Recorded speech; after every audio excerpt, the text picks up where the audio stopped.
Hello, we meet again in another car vlog. In the previous car vlog, I spoke about the current political situation in Malaysia. And in this car vlog, I want to speak about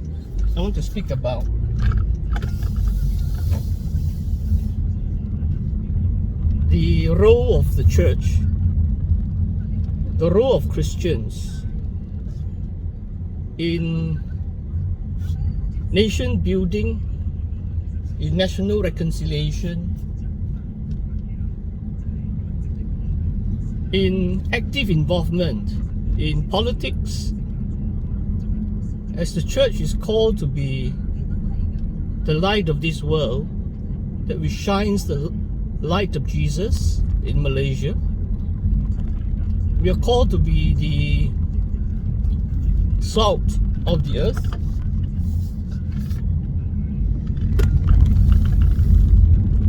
That would means that we should be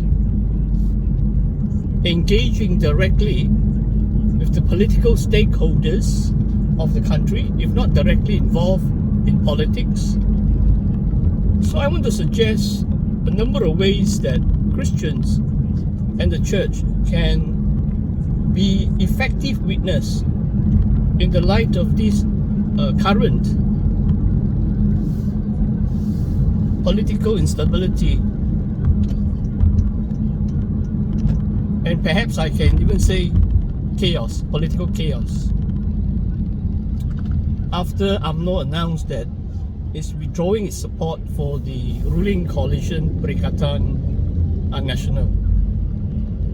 So I will take the example of Daniel and the book of Daniel, the book of the prophet Daniel.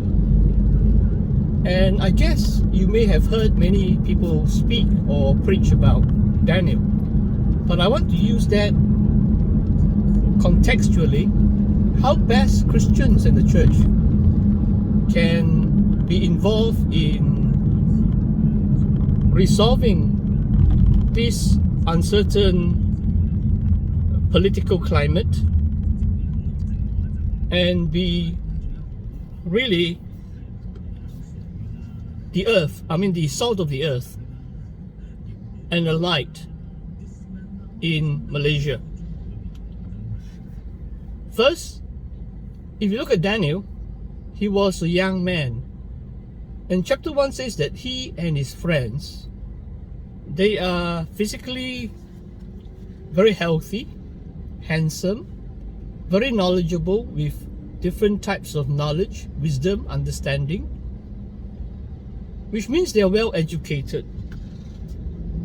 So the first point I want to make is that in the medium to long term strategy of the church, we must ensure that our young people are well educated. Without proper education, knowledge, skills, and understanding of various branches of knowledge, especially governments, politics, good governance, I don't think we can do very much for the country in the long term if our youth are not knowledgeable like Daniel and his friends. And we can see that in chapter 1, Daniel makes a deliberate choice not to compromise his faith and his belief by not eating the foods or drinking the wine given to them, because most likely the wine and the food they are sacrificed to idols, the Babylonian idols. So with wisdom and tact, he obtained permission for himself and his friends to just eat vegetables and perhaps just drink water. So they are vegetarians in this meat-loving nation. call Babylon, or the Chaldeans. And so right in the beginning, we can say that Daniel was faithful to his God, faithful to his religion, uncompromising in his religion, even as a captive, as a slave in the kingdom of Babylon. Secondly, they were trained in the language and literature of the Chaldeans. Chaldeans is interchangeable with Babylonians. That would mean that Daniel and his friends were educated or received further education. We do not know the actual age, whether they are in their late teens. I would suggest that Daniel would be in his mid-20s, because to be educated, full of wisdom and so on, requires quite a bit of time. Perhaps he was a descendant of the nobility, and he received an excellent education before they were taken captive or into captivity by the Babylonians. So, but Daniel acquired new knowledge. Daniel and his friends acquire what we so-called secular knowledge. So he was directly involved with Babylonian learning or secular literature. And to master the Babylonian literature, he has to learn the language. So, and God granted them wisdom, knowledge, and understanding. And when they were tested, Daniel and his three friends were found to be 10 times more intelligent than the other students or scholars in the Babylonian academy or university of that time. So my brothers and sisters, we can see that as Christians, we can excel in the secular field. We can excel in the language and literature of the majority race, or the national language and national literature. For in the context of Malaysia, obviously, then is Bahasa Malaysia.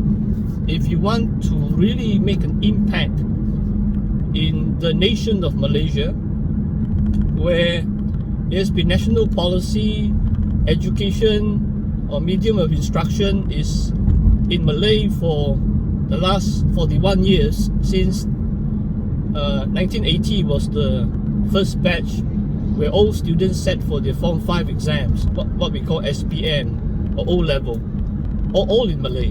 And I was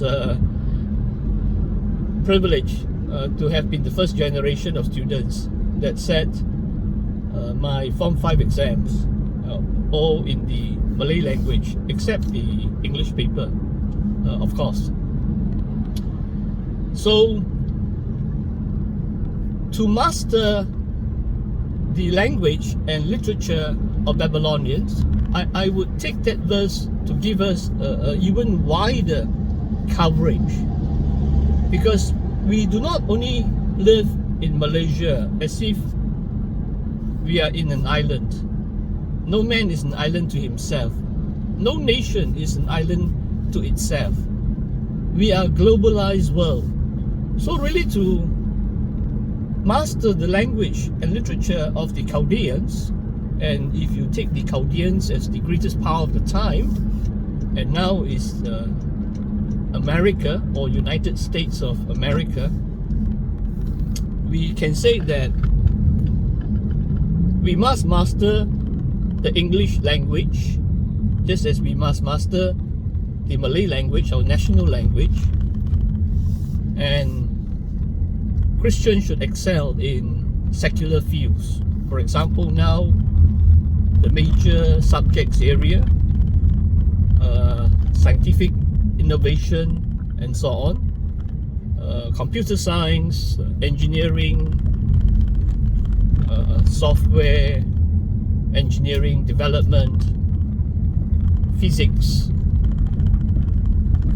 and if you're into humanities, lawyers, and if you're into politics and public administration. So there are many courses on public administration, public management, political science, a general arts degree, but then later on you can major in international relations and so on, and perhaps even law.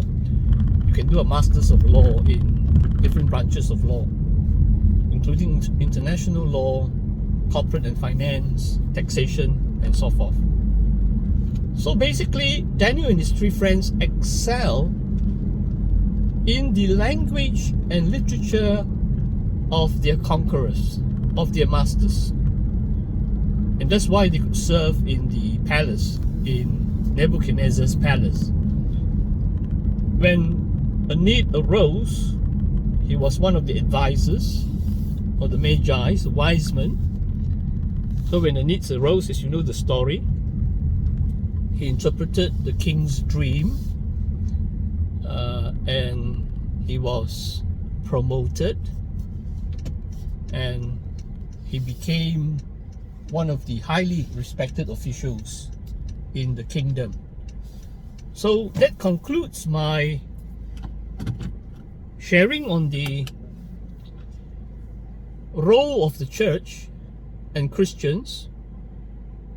God willing, I will continue this series of talks, the role of the church and Christians in nation building, in national reconciliation, becoming the salt of the earth, salt in the nation of Malaysia, and light to our countrymen, in Jesus' name. Thank you for watching. God bless you.